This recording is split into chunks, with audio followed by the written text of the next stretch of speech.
Have you ever asked for something you thought was totally reasonable, something you deserved, only to have it blow up in your face and make everything 1,000 times worse?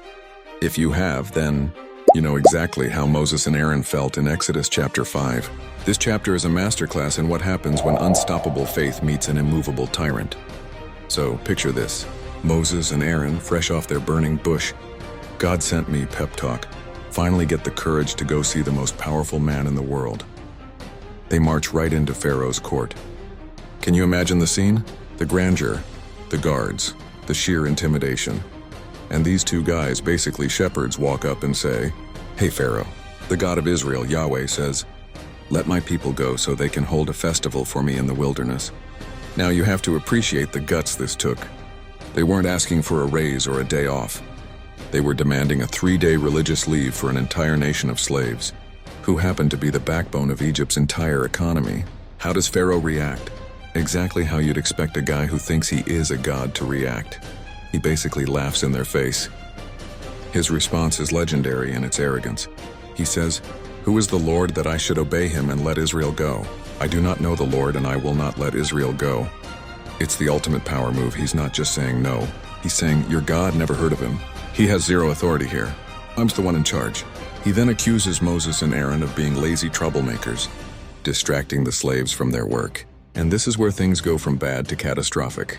Pharaoh decides to teach everyone a lesson. He doesn't just say no, he cranks up the cruelty to 11.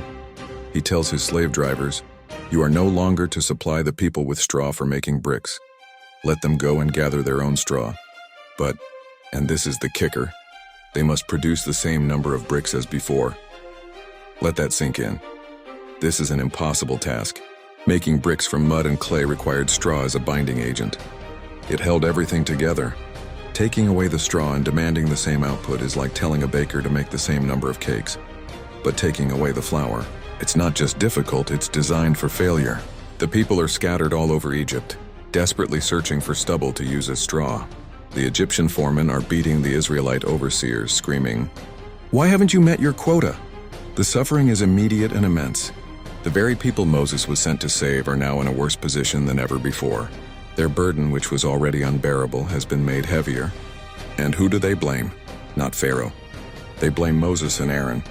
The Israelite overseers find Moses and Aaron, and they let them have it. They say, "You have made us a stench to Pharaoh. You have put a sword in their hand to kill us." Ouch, imagine that. You've just risked your life, confronted a king, all because God told you to, and your own people turn on you, convinced you've just signed their death warrant. This is the rock bottom moment for Moses.